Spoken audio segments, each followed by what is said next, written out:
திருப்பூர் அருகே விவசாய நிலத்தில் ஐயப்ப பக்தர் தூக்கி சென்ற 20 அடி உயர இரும்பு கம்பி உயர்மின் அழுத்த கம்பி மீது பட்டதில் அவர் மின்சாரம் தாக்கி உயிரிழந்தார்.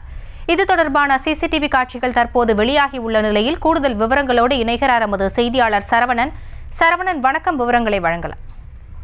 வணக்கம் ஹாசினி. அதாவது இந்த பகுதியை பொறுத்த வரைக்குமே உயர் மின் அழுத்த மின் கோபுரங்களும் அதிகம், அந்த மின் கம்பங்களும் அதிகம். அது ரொம்ப கீழ்மட்டத்திலேயே தரையிலிருந்து குறைந்தது ஒரு 20 அடி சுமார் அளவுல போற அளவுக்கே கீழ்மட்டத்துல தான் போறது இங்க விவசாய பகுதியில் உண்டான ஒரு நிலைப்பாடு. இந்நிலையில அதாவது திருப்பூர் மாவட்டம் ஈரோடு மாவட்டம் கோபிச்செட்டிப்பாளையம் பகுதியை சேர்ந்தவர் சுரேஷ்குமார். இவர் திருப்பூர் மாநகராட்சி நல்லூர் அருகே குடும்பத்துடன் தங்கி, அதாவது இந்த அவினாசிபாளையம் பகுதியில் இருக்கிற நாகமணி என்பவருடைய விவசாய தோட்டத்துல டிரைவரா வேலை பார்க்கிறார்.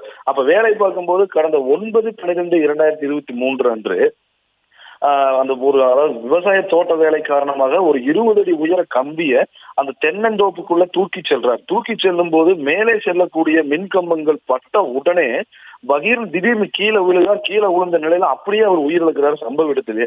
இதனை தொடர்ந்து அக்கம் பக்கத்தினர், அந்த பகுதியில் இருக்கிறவங்க எல்லாருமே அது கிட்டத்தட்ட ஒரு 1 மணி நேரம் அவர் தேடி பார்த்து அது எப்படி இயல்பா ஒருத்தர் கம்பியோட இறந்து கிடக்கிறத கண்டு ஒரு மர்மமான சூழ்நிலை நிலவுச்சு. அந்த மர்மமான சூழ்நிலை எல்லாம் ஆராய்ச்சி பண்ணி பார்க்கும்போது இந்த சிசிடிவி காட்சியின் அடிப்படையில இவர் உயிரிழந்த விவரங்களும் தெரிய வந்தன.